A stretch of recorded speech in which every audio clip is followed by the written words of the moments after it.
Why does the cat bite? Prelude about the cat. I was always looking for a fluffy companion. It was incredibly dull to spend evenings alone, and the need to care for someone was growing stronger each day. I hesitated, pondering what kind of pet I should get. At first, I dreamed of a British cat.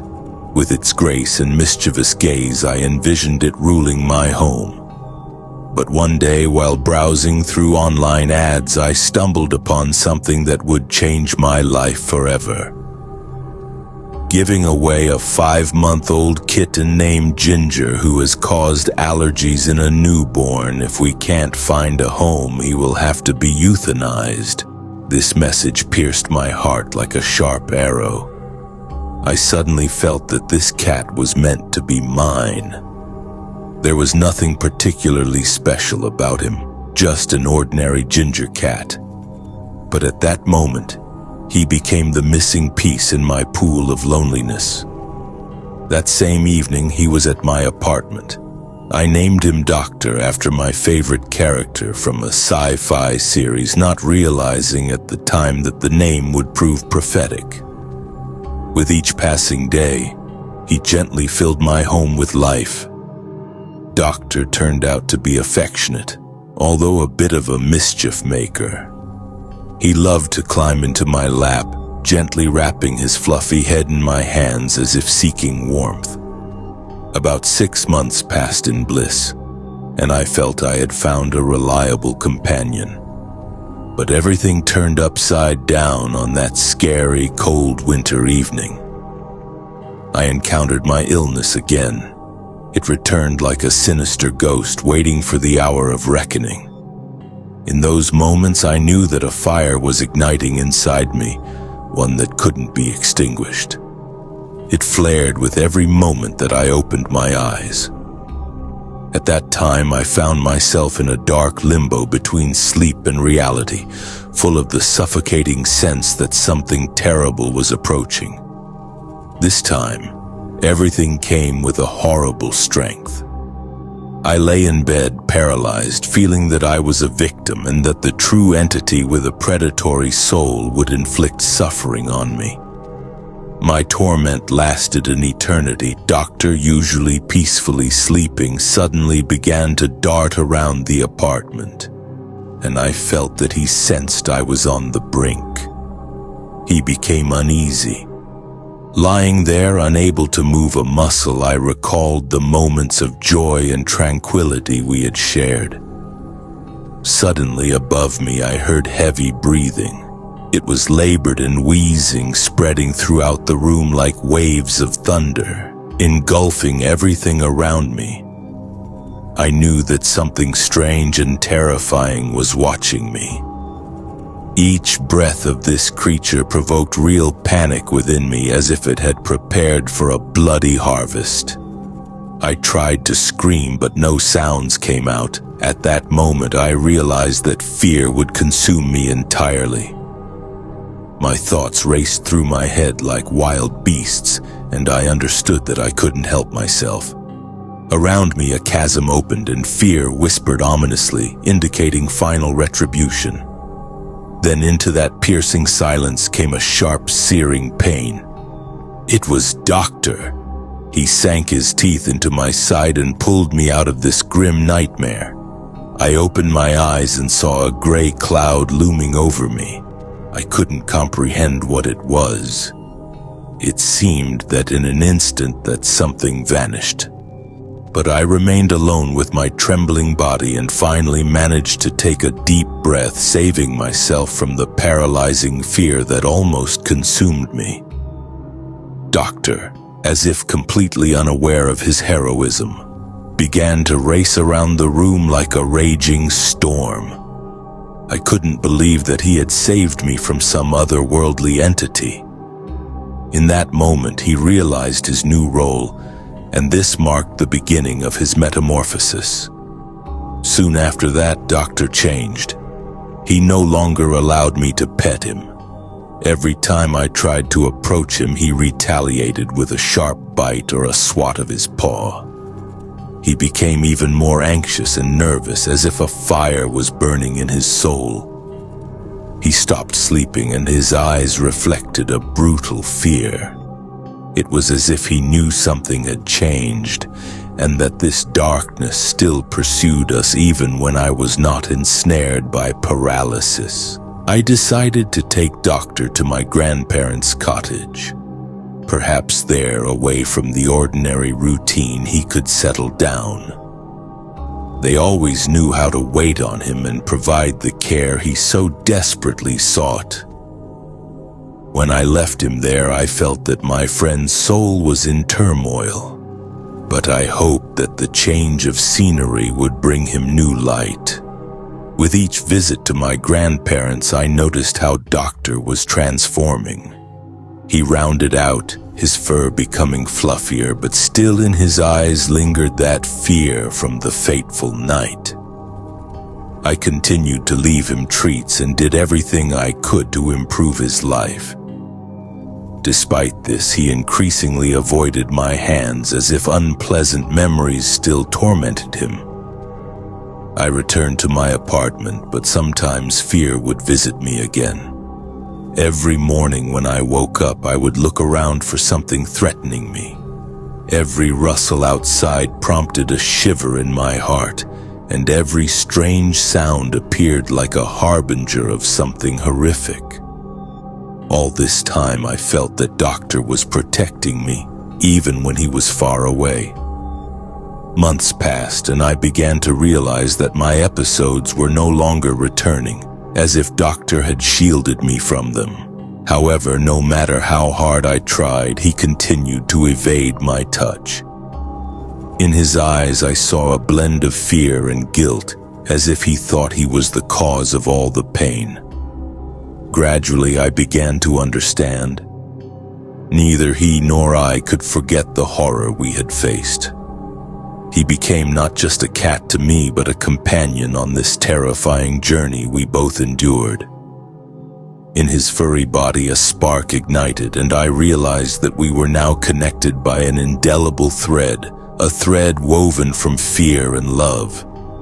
In recent years, Doctor and I forged an extraordinary bond based on mutual understanding. He learned to trust me as I trusted him. Every morning, gazing into his deep, profoundly mysterious eyes, I felt that we shared something more than just friendship. This was a union born of fear and higher ties. He became my protector, my best friend, and with each fleeting moment we continued to battle the dark shadows of the past that once confronted us. And I, sitting beside him, reflected on that ominous night when fear became our shared reality. I knew that despite all the scars, all the experiences that had ever befallen us, love would always be the light illuminating our path. Doctor became not just my fluffy friend. He was a living reminder that even in the darkest corners of our lives there can be salvation. And each time I opened the door to my apartment, I felt that together we had witnessed a miracle that emerged from the darkness. The horrifying shift. It was 2011, on one of those rainy evenings when the sky seemed endlessly gray and oppressive. My name was Jack, and I worked as a doctor in City Clinical Hospital number 3. This building was not just old, it was shrouded in mysteries that its brick walls had absorbed over centuries. The dark red 3-story structure stood in the historic center of the city, and people spoke of the terrible repressive processes that had once taken place in its basements during the Civil War. Souls that had never found peace wandered through its corridors, enduring sufferings that no one could see but everyone felt. The snowy wind howled outside the windows as I once again started a night shift. Walking through the corridors, I couldn't shake the feeling that I was being watched. It felt as though someone hidden in the shadows was observing my every move. Despite my professional training, I began to sense that this evening might be particularly unusual. Rumors about strange happenings in the building had long circulated among the medical staff. There were whispers that shadows had been seen flitting in the distance on the first and second floors. Once a nurse named Laura spoke of how a patient, after suffering a seizure, began to whisper about a dark figure watching him from the corner of the room. "I know it sounds silly," she said, "but he was in such distress, as if he wanted to say something. I thought it was just nonsense. But now—" She hesitated, distraught, and I, feeling her emotions, resolved to dismiss her words. I came to my shift convinced that all those tales were merely figments of tired minds. Later, as darkness fell, I decided to rest on the couch in the on-call room. Instantly, I drifted into a strange place where light and shadow blurred in a dangerous comedy. I heard a voice nearby. It was not just any voice, and it was a whisper reminiscent of an artificial tone calling my name as if commanding me. "Jack," it said, "we need to talk." My stomach knotted in fear. I opened my eyes, and what I saw made my heart freeze.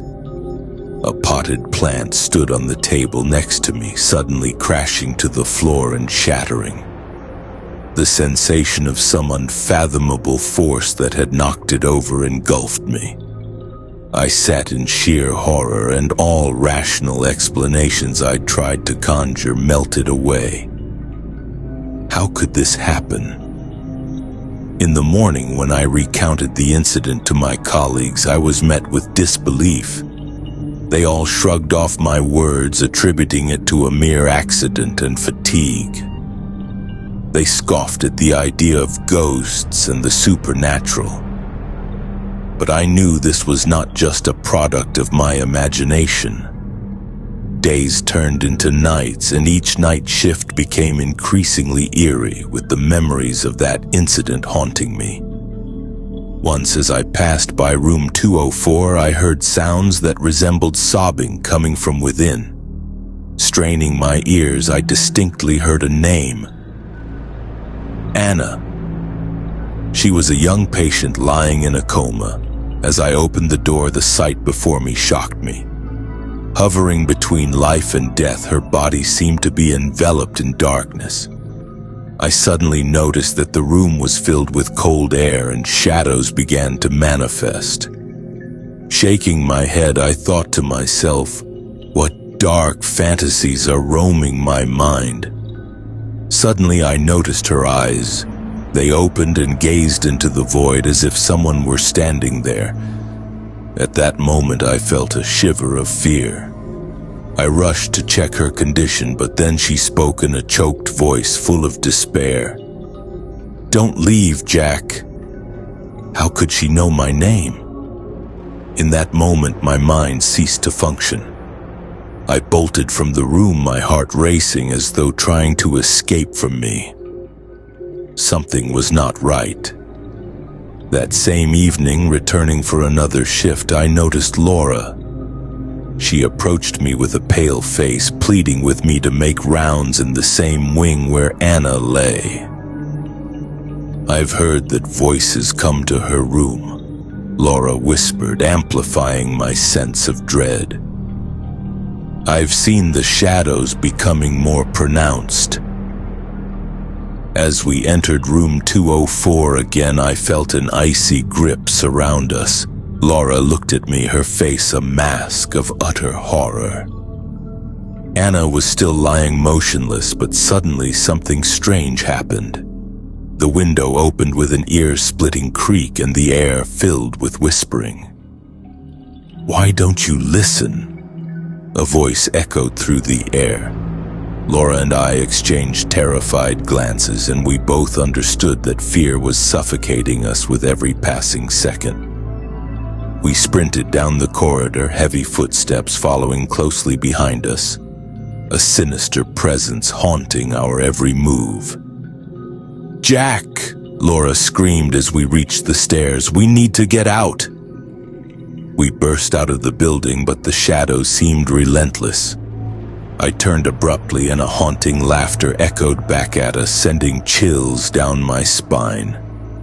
In the following days, I learned of other bizarre incidents, patients unexpectedly losing consciousness, seeing horrific visions. One of them, John, screamed that something was choking him. He left the hospital, but months later began to experience nightmares haunted by sinister images that would not let him go.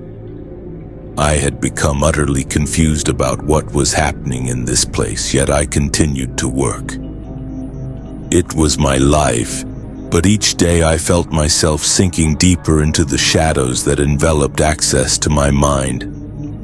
On one especially dark night when the moon was hidden far away, I found myself in the emergency department when suddenly a rumble swept through the corridor. The walls began to shake as if some hurricane had come out of nowhere. I raced to the other end, but the doors were locked. Panic overcame me. It felt as if the very air was turning dark and ominous. Suddenly, a figure appeared in the corridor, a woman in a white coat. Her hair flowed and her eyes glowed with an eerie light. I froze, unable to look away. "You will not be able to leave this place," she said, her voice fading into an echo. I dashed toward another door as the walls trembled once again and the world around me turned upside down. At that moment, I saw her from a distance. Anna, wrapped in white sheets, but her body bore nothing human. She looked like a ghost. An unbearable fear clutched at me. I screamed, but the sounds were caught in my throat. I didn't know how long this chaos lasted until suddenly I found myself outside, the footsteps and whispers fading away. From that point on, every night cries and whispers reached me from afar, and I eventually made a decision. I left the hospital. The colored sheets, the empty rooms, faces filled with fear, I left them all behind. I thought my career as a physician was over, but the shadows would never leave me and the voices would never quiet. Deep down, I could hear their call, as if the ghosts of the past sought their next victim. Years passed, and I promised myself never to return to that cursed place. But the sense of dread and memories never faded. Occasionally, I would venture into places that reminded me of hospital number 3, and every time my heart tightened with fear. What if their songs of lost souls forever trapped in those walls would follow me? In my dreams, I sometimes carry that darkness within me, and to this day, the whispers calling my name remain echoes in my mind. Every night I see them through their eyes, but fortunately I manage to escape their horrific fate. Yet I understand. They're still here, wandering through empty corridors, waiting for the next victim. I hope no one else becomes a witness to that darkness that consumed me on those tragic nights. I hope I am not drawn into that hell known as hospital number. Moondram.